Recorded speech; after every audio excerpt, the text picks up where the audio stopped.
Welcome to Huddle for Success, real talk, real goals, and real results, where they help you make it happen in your life and business. Your hosts are Mark, Bruce, and Duane Gibbs, and they're here to help you level up your mindset, growth, and your success.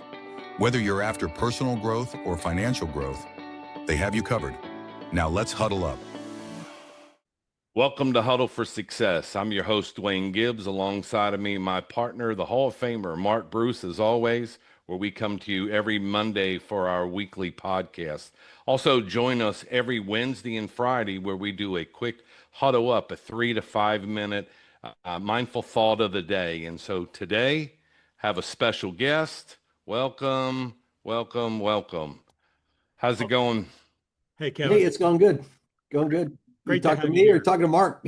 I'm talking. I was talking to both of you. Just a general hello. Yeah. Yeah. It's a pleasure to be here. Yeah. Hey, we are so thankful that you took time to come and spend time with us. And I know you got a chuckle with the Hall of Famer because it's not the Wofford Hall of Fame that I'm in. It's the DeMarco Gotcha. Hall of Fame. Gotcha. Because Uh-huh. Kevin and I, we banter back and forth a little bit because he went to Furman, I went to Wofford. They're both in the Southern Conference, and Right. I think Furman's going to have the better year of it this year. It looks like it. It looks like it so far. So far, so good. Yeah. So our schools were close by. We didn't know each other or anything like that. It's just later in life he said Wofford and like Furman, a lot of people never heard of it, but I definitely said, oh, I know where that is. Yeah. Yeah.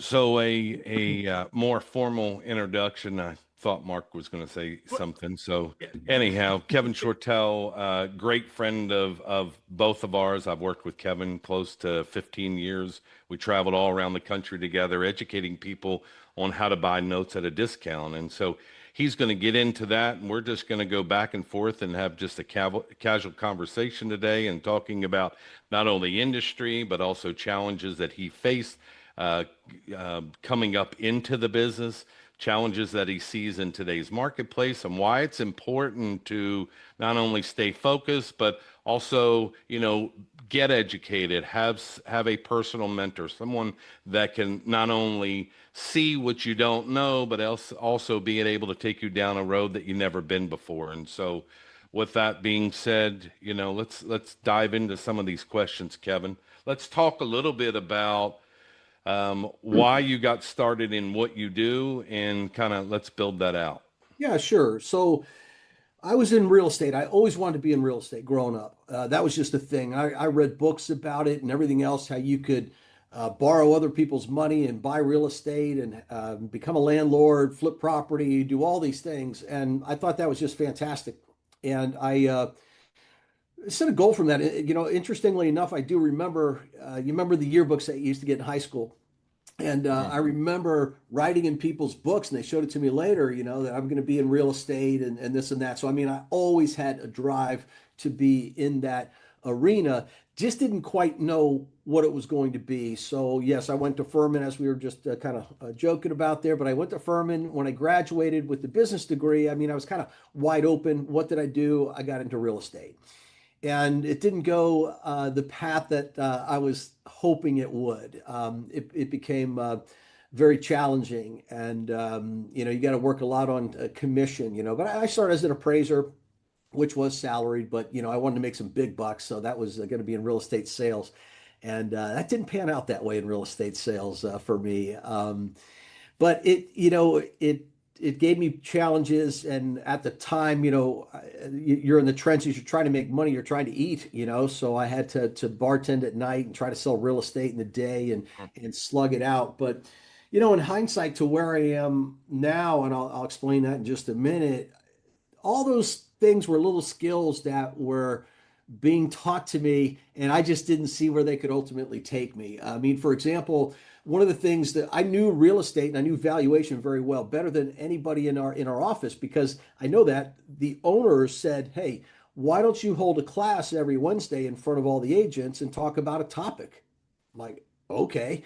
Why me? Here I am not making any sales, any money. Nobody's helping out, and all these other people are making money, but I'm up there teaching from the front of the room. And that's actually how I, started speaking, I guess, it was just one of those things. So all these little things added up later in life for skills, but it went on and I got in and out of real estate, and then it just didn't pan out, so I was making money bartending. I just kind of went into that, started getting into the management side of stuff. And then, I just looked down the road and I said, they're never going to make me partner. There's not going to be any money in this. And, you had to come to some tough conclusions to lose that steady income. And I started looking again at real estate, my old friend, and, tried to make a go of that. And I finally ended up learning about the real estate note business, which is what I'm known for now. And I've been in that for over 35 years and written books, and really have become an expert in a name in the industry, and a personal mentor, personal coach, so it's evolved, everything into that. So if I make the long story short, that's kind of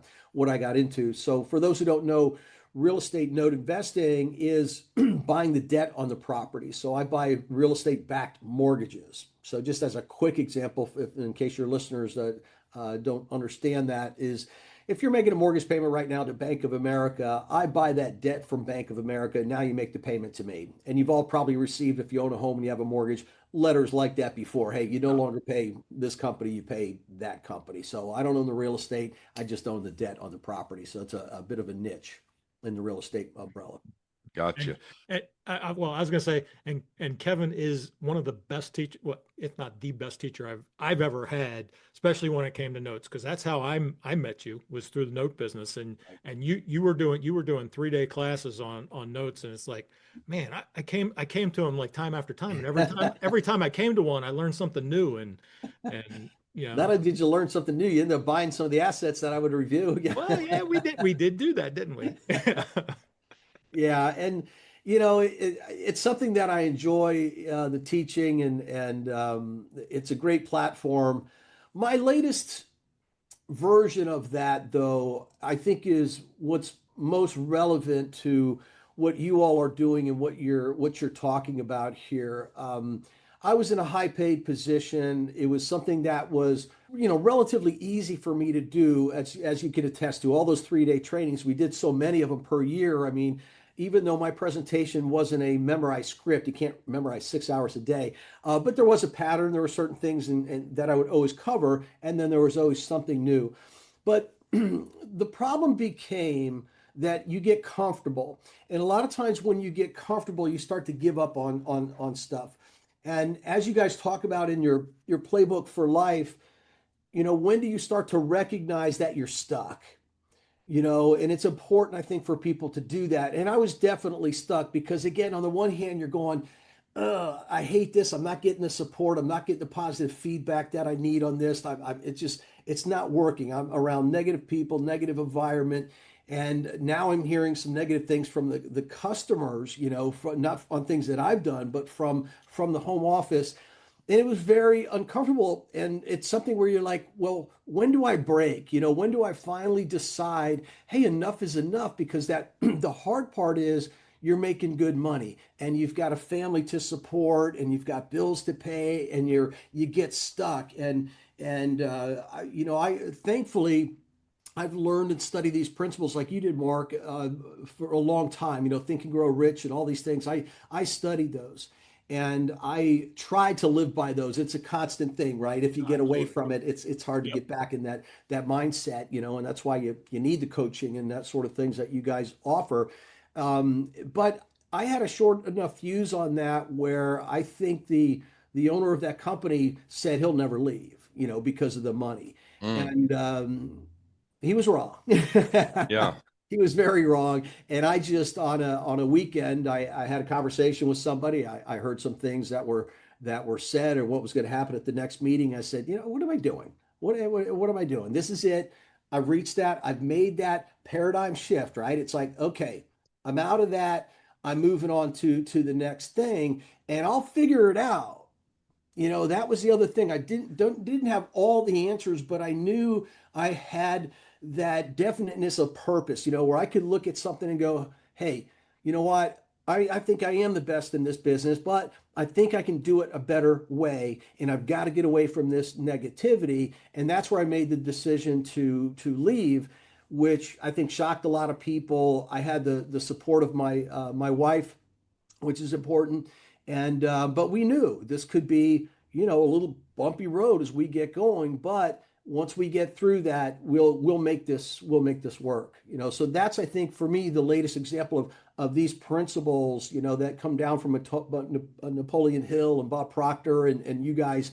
That's what really makes that difference. And thankfully after that, I just hustled. You get your back against the wall and you go, I'm going to make this work. I'm going to show everybody the way it should be done. And I incorporated mentorship and everything else into my program because it is so important. And it totally changed my trajectory. And I'm so thankful that I did it, because today I'm happy with what I do. I love what I do. I don't see me ever retiring. I'm like, retire and do what? This is what I like doing, so it's been great. So a lot of these principles absolutely had a big influence. So great story. I mean, great information. Let's talk about, what did you feel that was really holding you back initially? Was there a point in your life of getting started in real estate that somebody come to you, or did you have in your thought of, hey, maybe I should do a 9 to 5 and it's easier? And I know that you wanted to do real estate and you always thought that, but what set that seed for you? What was it? Was it a parent? Was it somebody growing up? An early mentor, an aunt, an uncle? Who planted that seed for you? It's a good question. I don't know that I have an answer. Maybe one will come around to me, but I never really had a strict 9 to 5. I mean, your dad was in law enforcement. Yeah, So exactly. was it ever a position of where you thought, hey, I want to be a cop? My dad had influence and tell me I need to work, go work for 30 years I and had go the do opposite this. of I'll never become a cop. You had the same thing I did. After my dad left being the vice principal of Duane's school because Duane ran him out, then he became a middle school gym teacher. And right when I graduated from college, I substitute taught for him in a junior high of seventh and eighth graders for Oh, one day. That was the hardest $25 I ever earned. And I knew at that point I did not want to be a school teacher. No, I Yeah. definitely no, didn't want Didn't to want to be a pursue cop. that. I just saw, what happens to you, and yeah, it wasn't an attraction of mine. And in fact, it was a little different because my dad was undercover too. So um, a Mm. lot of what was going on in South Florida, everybody can just pretty much, I don't need to go into the whole imagine. Yeah. story what was happening in the 70s and 80s in South Florida. You pretty much get it. He was undercover, and it takes a toll on you, and but I was never attracted to that. I think, there was something in there that you wanted to make money, so I think for me, we grew up, policeman's salary, and my mom really was a homemaker, and we never felt, that we were poor, but we never had, didn't have money to, to do a lot of things. But again, different times. We had a great time in the neighborhood, and you go outside and you play football. You do that. You keep occupied, and we never saw or looked at ourselves as poor. And I guess we really weren't poor, but we certainly didn't have, expendable money and take a bunch of vacations and things like that. So I don't know. I just there had to be some kind of catalyst. I'm not sure exactly what it was, but real estate for me just became, just again reading the books and stuff. I'm like, wow, I think that's something I can do. And I wasn't attracted to just getting a job. Mhm. So the first job, I guess you could say, well, the first job was working at Carvel. I remember that when I was Oh, what a 15. good place to start working. Yeah, Daggone. right outside of high school, and yeah, so I worked there, and so I had a very strong work ethic. I think that was kind of built into me from my mom, and but I wanted to pursue it someplace where I could make money, and I don't know, maybe it was the the infomercials or whatever was going on in those days where I'm like, man, that would be cool to be on a boat. I grew up in South Florida. We didn't have a boat. We never went out on we never went out on a boat, never out on the water. It was one of those, well, that looks like a cool lifestyle. That would be awesome. I want to do that. So I can't really pinpoint, anything other than that, as far as pursuing real estate. But the 9 to 5 never really happened. Like I said, I bartended, I was a lifeguard on the beach, so I had non-traditional, well, I guess lifeguarding on the beach was kind of a 8 to 4. plus. There's a But again, plus. a lifeguard South on Fort Lauderdale Florida being a Beach, I mean, lifeguard. There's a plus. if you want With to an call it ice a cream 9 to cone 5 in your ones. hand, right? Yeah, That's a you want to tough call that a that's 9 to tough. 5, working out, staying in shape, Yeah. okay. I guess that was my 9 to 5. But Yeah. talk about work ethic. Every summer I came home, they saved me a position, so I lifeguarded on the beach, and then I bartend at night. So during the summer I had two full-time jobs, Yeah. going. So it's one of those things. So what would you say to a younger Kevin Shortle from what you've learned over the years and in today's market? And I bring up, Playbook for Life of Yeah. how would that impact you, and what do you think that would have cut out on some of the roads that you went down? I know you bought yourself, as we all have some experience at some point in our life, for things that we wish we could have turned back on. But what would you say to a younger Kevin?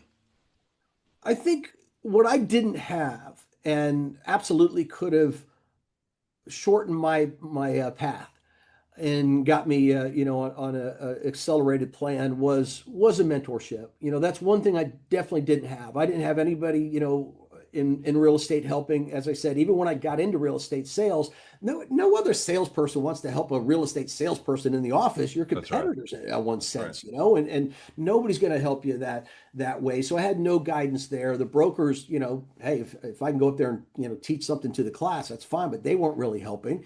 So that part was tough, and getting into trying to find real estate on my own. All I had were books and tapes, man. That was it. And we're talking 8 tracks and cassettes. So for your younger listeners, it was another medium that we used to learn from, Yeah, it's like an MP3. Yeah. Yeah, we didn't have it on my cell phone. So, I mean, that was it. I just had books to go by. And although I learned, through those, it was the application part and the guidance. If I had somebody out there walking me through properties and explaining what to look for, explaining what the pitfalls were, that would have definitely changed my trajectory. And I probably wouldn't have missed those years where I just gave up on it and had to go back to bartending because I knew I could make money, and I was just tired of just every day just going, man, nothing's working out.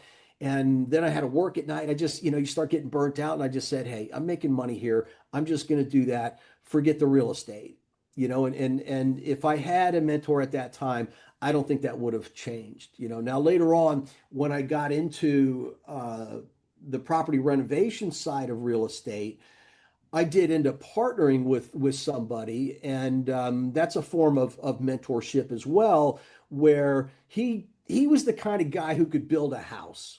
Mhm. I was not that guy. These hands are still pretty soft, and so I Just shot so my you're on paper, the right? beach I as a buy paper, right? I'm lifeguard. not out there swinging a hammer, Yeah. but this guy could. And I needed that part to learn the business because we were buying up about 50, 60 houses a year, getting them renovated and reselling them. I don't know how to renovate a house. My around our home here, my wife calls me the cussing plumber, or electrician. I don't know how to do any of that stuff. And that definitely helped because we went from buying a couple of houses a year to buying 50 or 60 houses a year. I mean, so Mm. just that one change of having somebody, the dynamic, you make a 10, 20% change, which you guys talk about in your book as well.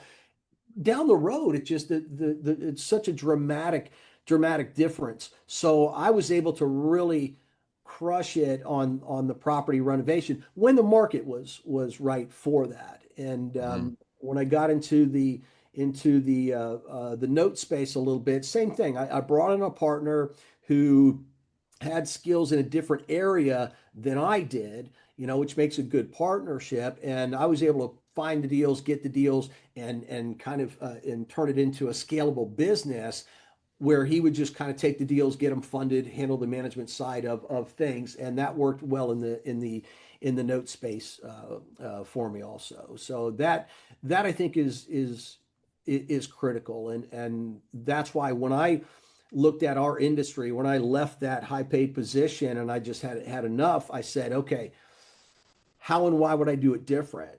And I had to get focused on that, the clarity of the purpose. I'm going to make this the best training it can possibly be. What are those ingredients? So I really thought through that. And then I thought through the plan. And I know in your book, you talk about having a plan and sticking with it. And I think that's, again, very, very critical. And one of those plans was to write a book. And there's a lot of lessons just in writing a book. Yeah, thank you. And, with writing a book, it is not something you talk about and think about. If you're going to write a book, guess what? Start writing. Start That's right. writing. If you just think about it and plan it out. So I had this method that I went through that I had learned attending a conference. And I said, I'm going to try that and I'm going to write a book. And part of it also was inviting other people into there. And of course, Bruce, Mark Bruce was a part of that. And he wrote a chapter in my book along with his partner. And a few of those folks, and it helped me offset the cost of the book, but it also gave me third-party confirmation. And a part of that, I was so thankful to everybody who did that, because that was really the launch of my new business. I wanted to come in another way. So reaching out to other people, that you've worked with and building that network was so helpful to me, in those early days of starting this and getting that launched. Yeah. Hey, well, you inviting me and Deborah to write chapters in your book, that's what put the thought in our brain to write Playbook for Life.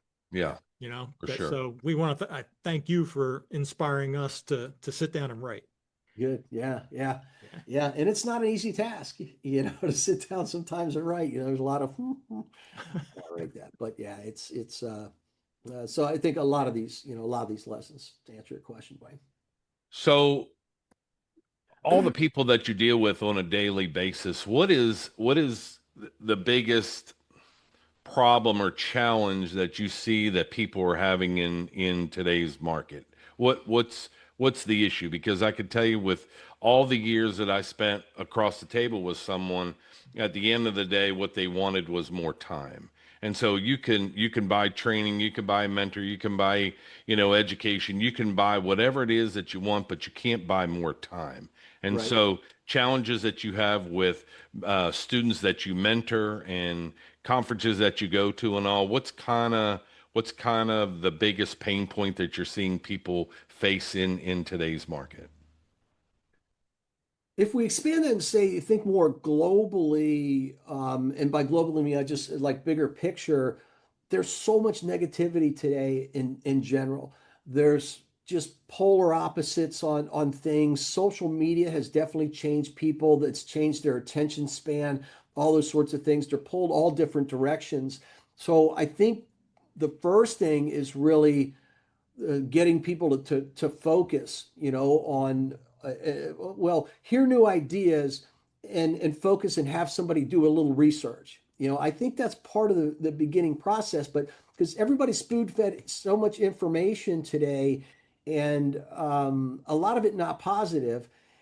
Mm. And I think that there's some challenges to overcome for that. And people want immediate answers, where if they took a couple minutes and they hear a new topic, like if I go up and do a presentation for somebody, if it triggers something, go, investigate that, you know what I mean? Go and look Yeah. at it, research it, see what something is about, and explore it in a deeper way, just in skimming the surface. I think a lot of people, what happens is they skim the surface on so many different things that they never accomplish anything. Mm. That's a good So point. the time factor, I think, comes a little bit after that, but again, it plays, I guess, a role in that, where they want, more information, but you're spinning your wheels. You at some point in time you have to stop. You got to kind of take, all right, what makes more sense for me and my lifestyle and my financial goals, and weigh out some options, but investigate those options. And I think if people did that a little bit more, just slowed some things down a little bit, Hmm. and said, let's focus on that. Great. Once there's a commitment there, once somebody says, okay, this is it, I think that's where all those other things come in where, well, how do I can't do it full time. Well, that's where the mentor comes in. That's where, I can spend an hour with somebody on Zoom, which I do on a daily basis, right? People in my mentorship can book unlimited appointments with me. That They was my can next schedule it. question. Yeah. Talk about that. Yeah, so they can book these unlimited sessions with me, and that's invaluable. I think Mark would even agree if they Oh had that my, years ago. oh my Wait a minute, goodness. we don't have to wait every week and be on some kind of group Zoom and get 5 minutes, or we don't have to wait every 2 months to see a live event and take 3 notebook fulls of notes, which I know you guys always did. What if you could have had me on Zoom 1 hour, one-on-one, working on deals with you? And I think Mark answered would be, of course, the results would have been quicker and Yeah. better and stronger. And, so for me, that's what I wanted to do. That was different, because an hour working with me one-on-one, you're not just getting an hour's worth of information. You're getting so much more information. A Exactly. lifetime's. You're getting so much more information that you would never ever have seen, and learn. I mean, it's just compressed knowledge that you're getting one-on-one. I mean, just to work with me and go through the numbers, and then let's go to public records and just physically show you how I do that. That's where it becomes a habit. And ultimately, Hmm. because you guys talk about habits as well, we are what we repeatedly do. I mean, That's let's right. let's face it. That's how Tony Robbins interprets this, by the way, which is the same Bob Proctor information, Napoleon Hill. It's the habits that we create. So if you're making good habits on financially or otherwise, you're going to continue to get great results from that. If you're developing bad habits, and one of the habits is you don't really commit to something, you're constantly going to different seminars and going different topics, and you never do anything. Well, guess what? You're a person who your habit is you go to a bunch of seminars, but you just You're a don't get professional Seen student. that. exactly. You're a Yeah, And we've professional seen student. that. we've all seen those, right? We've all Yeah, seen those, for all, sure. and I think that's it. So we have to lock into something, and yeah, compress your time, by working with somebody at a high level. And I challenge anybody. That the reason I put that in my program is because that's what works. I mean, let's face it, that is what works anywhere across the board. I don't care if it's sports. I don't care if it's a trade work, electrician, plumber. I mean, this is how it works, everybody. But you got to choose your mentors wisely, and that's another part of your process and your due diligence. Love it. That's awesome. Yeah. Mark, anything else? Yeah, I mean, you kind of planted a seed, and Dwayne and I are going to do a quick huddle up on this down the road. But Morgan Wooten was my high school coach, and he always, in practice, he always used to say, "Be quick, but don't hurry."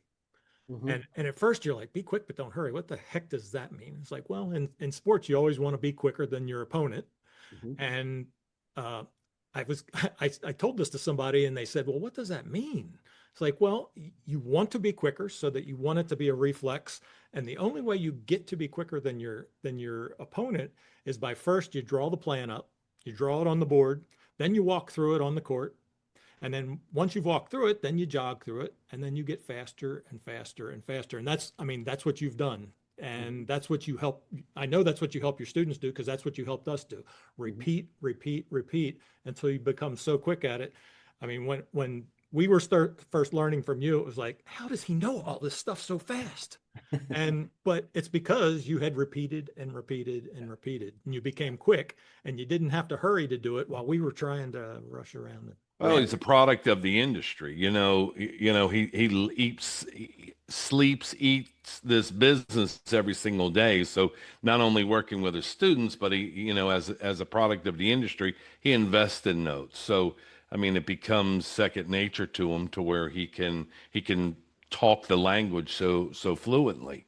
So, Kevin, the last question I have for you is where do you see today's market going? You know, there is a lot of noise, as we call it, in the background, and negativity, and everybody's predicting of what they think the market's going to adjust to and where it's going to go. What's your viewpoint on that? Specifically real estate notes?